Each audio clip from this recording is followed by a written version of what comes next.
Hi, welcome back to Panda Reacts. I'm Sandra and this is Ken. Hi. And Ham is with us again for the 5th episode of Season 6, Outlander.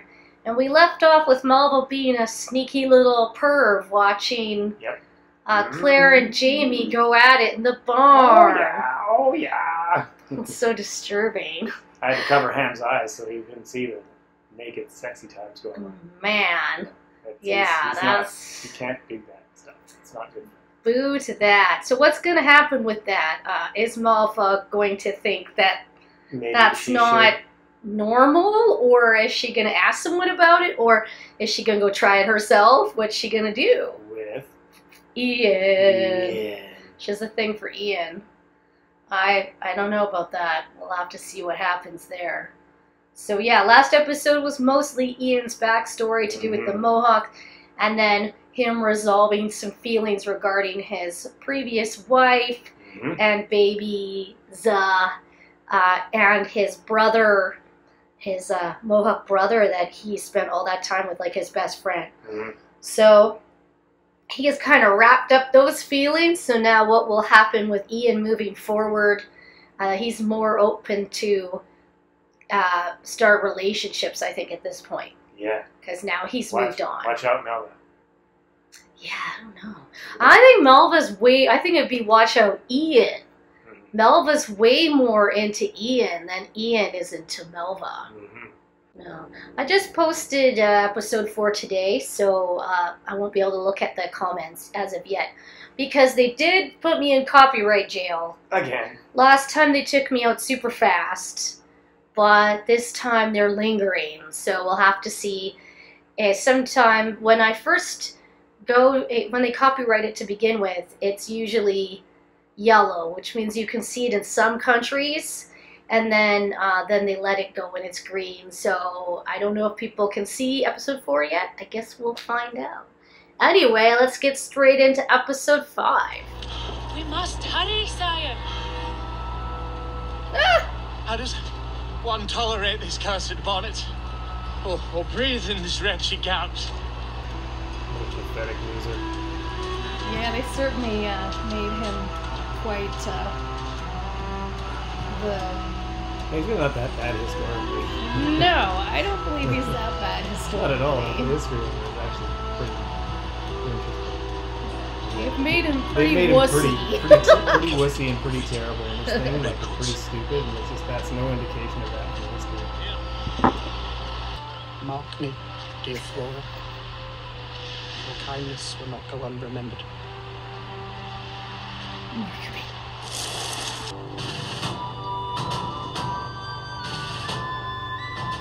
Children die. How nice. And also I'd very likely keep. If I didn't ken what you and Bree told me, I must break it. Gonna tell John Gray that? Finally gonna tell John Gray why we know stuff? That would be interesting. I mean, if anyone would believe Jamie, John Gray would. The barkeep here is sympathetic to the cause and is closing early tomorrow night so the Sons of Liberty can meet. What do you see? Stephen Bonnet. Bollocks. The balls of Stephen Bonnet? Ew. Ew. In a jar? In a jar. What's that? Bones. Of an animal? No. Finger bones. Ew. Some charms use grave dust or ashes of a body. Oh, so you think it's a spell? I believe it's a love charm.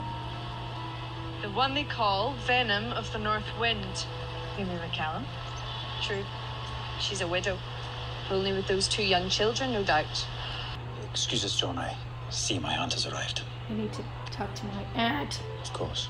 I have some things to say. Well, last time I sent a man to Riverrun, he bought him a print shop in Newburn and Alistair's son. Nephew, when Fergus visited, he told me how happy he'd been at work in the print shop in Edinburgh and how desperately he wanted to feel that way again. I had an opportunity to help. Do you begrudge the lad's happiness? Well, he's got a wife and not, kids, Auntie. dude. Well then, surely you can have no objections. Once Marcelly joins him in Newburn, they will be safer from those who think ill of wee Henri Christian. Of course, my dear. So she just bought Fergie some Jocasta. printing A print press. show. Like, here you go. When I went to my chamber to dress, I found a thief ransacking my belongings. Good heavens. He stole my necklace. You retrieved the necklace with one emerald missing. Yes, they failed to find it on the thief. What I have can also ease nerves, if you'd care to join us. Please do. Let's get smashed together. Get drugs. To whom shall we drink? Let's get high. Our bonny prince. Well, I say I should drink to you. Because we've met the Bonnie Prince, and he is I not was never much Bonnie. aligned with him politically. Bottle of ether. No! Claire? What, just because you remembered the king? Like, that was another time I was raped. I'm gonna ether myself. There's trouble in town.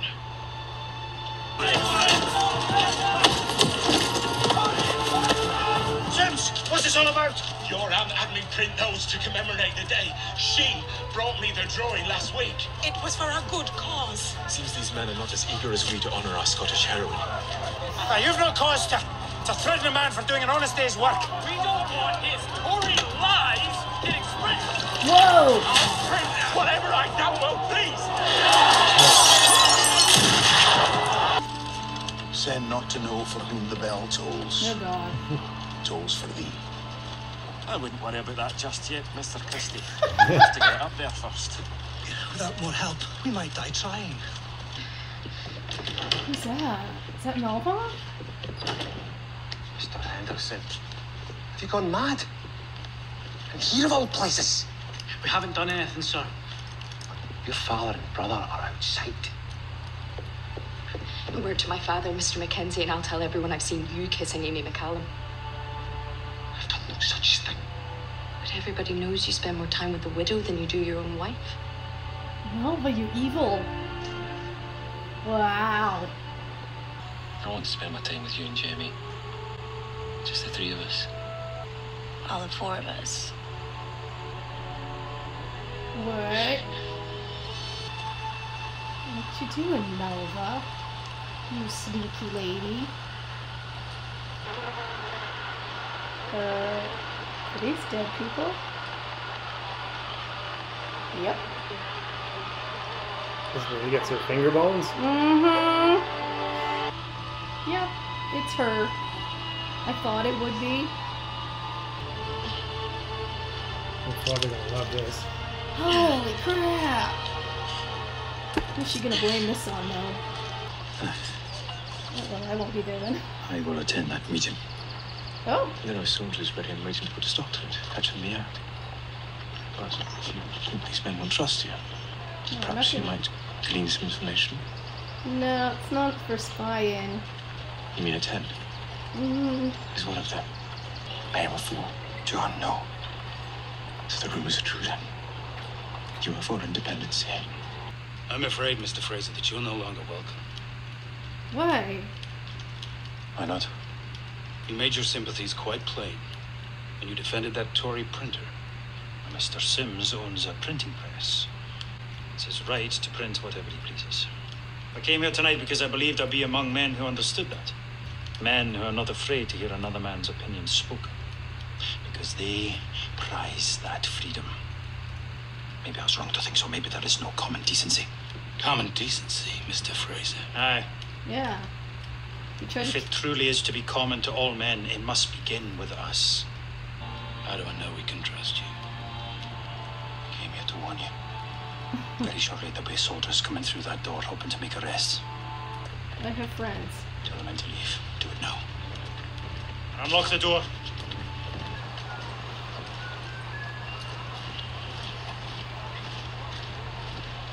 What is it?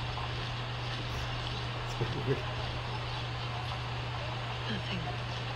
There's another person in town who's a time traveler. Probably.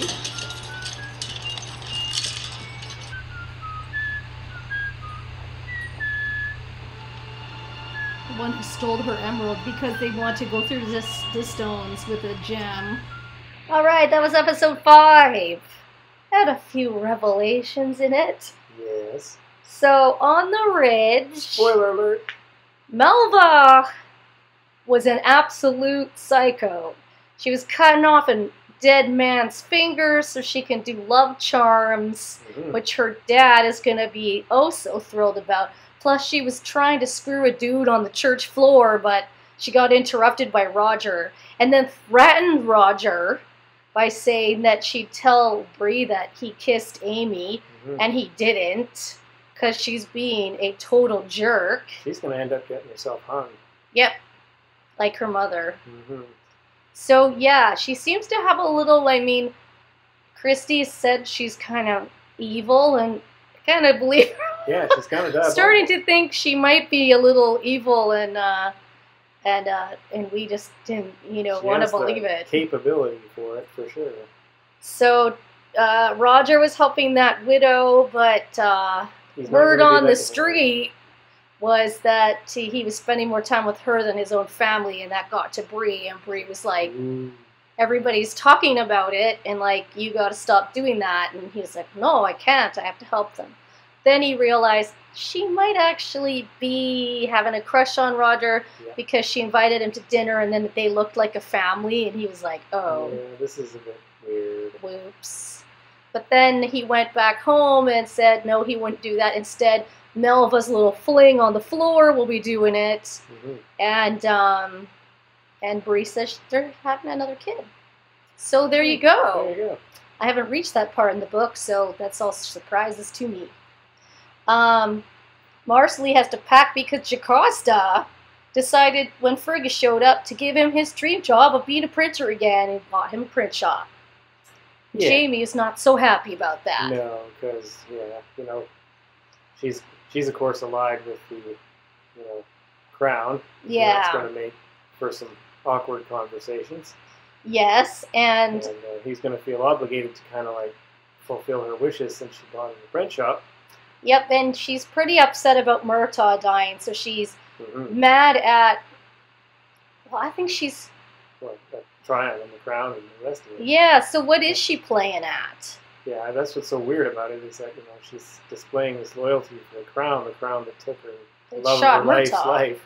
Is she just being sneaky? I don't know. Or is she just like, But she got pretty so high. Much invested in this system as it is. I do not know. Jocasta, remember we went through her story in when they got shanghaied on the road, and her daughter was killed, and she was forced to keep going by her husband, and they had the French gold. Yes. And so I believe she buried it in his coffin or something. It's in the crypt, I think, or under some board in her house. When Stephen Bonnet showed up and tried to get it, I think it was him that tried to get the gold. Some people showed up at Jocasta's and tried to get the gold at some point. I can't remember who it was. And they didn't. And so she still got all that French gold, which was supposed to be given to Charles to fund his Jacobite rebellion, and it never did. So the rumor is that she had it last, and she does. So she also got a printer in town to print her pamphlets and almost got that dude killed. Yeah, about Flora and her gathering. Her gathering. So Flora apparently helped Charles flee England. Yep. And then she's kind of like not too keen on him anymore. Yeah. And she's helping England with her inspirational peace and unity talks. But Claire and Jamie know that will lead nowhere. And John Gray's caught in the middle because we already know he's with the crown, but now he's found out Jamie is completely turning his heel and going in the other direction. And I really wish that Jamie would tell John where Claire came from. I think if anybody is going to believe Jamie, it would be John Gray. Because Murtaugh knew and Ian knows. Murtaugh's dead, so now there's only Ian. Yeah. So I feel like more people could be told about that. I know they're not going to tell Marcelly or Fergus because Marcelly's quite superstitious and kind of wary of the devil, and it took her a long time to like Claire as it is, so I don't think it would be a good time to throw that back in there. But because of that, Marcelly has to pack up everybody and go to New Bern, where apparently Fergus is doing a print shop. So who knows when we'll see them next, but I don't think that's going to last as long as we think. Because if he might put... Jamie was so mad at Jocasta for doing that and putting Fergus in possible harm's way. Yeah, just like the printer in town. Yeah, so Jamie stopped with John Gray, stopped the printer from being, like, pretty burned down and shot and stuff. He did get shot. Feathered and, and, yeah. Harmed. And then Jamie went to go to the meeting at the Falcon Inn, and they were like, oh, you can't come now. And he's like, why? And they're like, well, you defended the printer. Well, he was just doing what he was told to do. It's his job.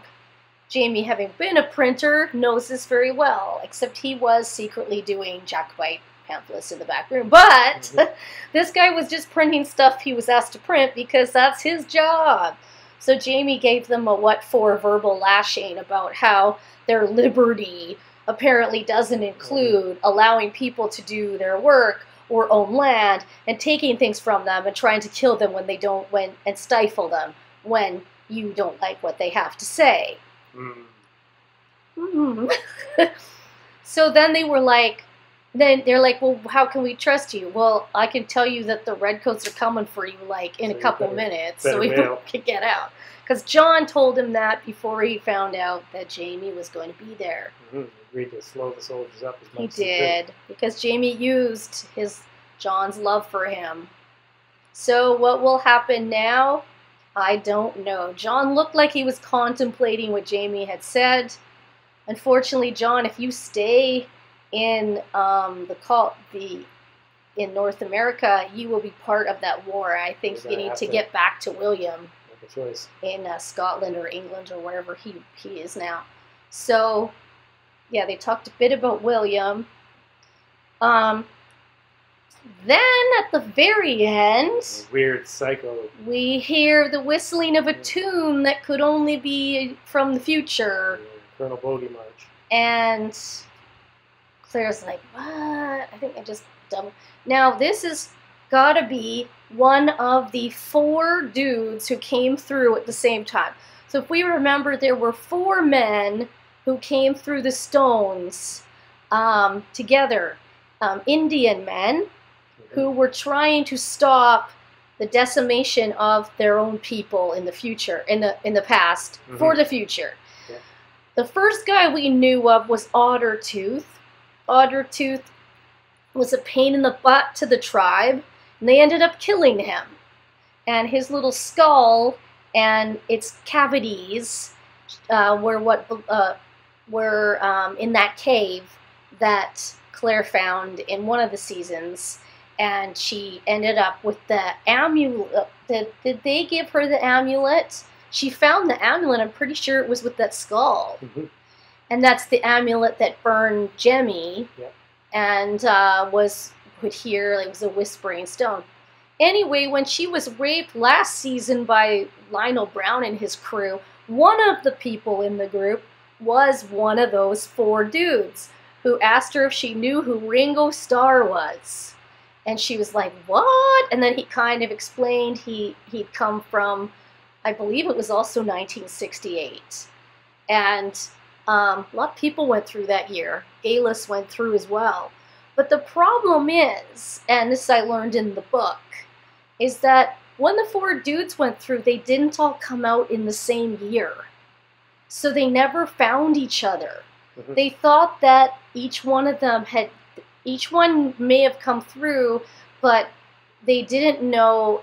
In the book, Claire tells the guy in the gang, well, I met one of them, I didn't meet him, but he was years before I came and he died. And he was like, oh. And she's like, you guys didn't come through all at the same time. You obviously, messed up that part. They had figured out the jewel section of it, but they hadn't figured out how to get somewhere, which Claire clearly knows how to do. And I think we all remember that the way you get to where you're going is through a pull of something that you love. Mm-hmm. So the first time she fell through, I think it was random. But then when she met Jamie, she obviously came back through and wanted to come at a certain time and projected that in her head. Same with Bree. When she could go back to Frank, it was the same thing. She was going back knowing that it was Frank she wanted to see. But the Indian Four, they wouldn't have had a specific person that they were going for.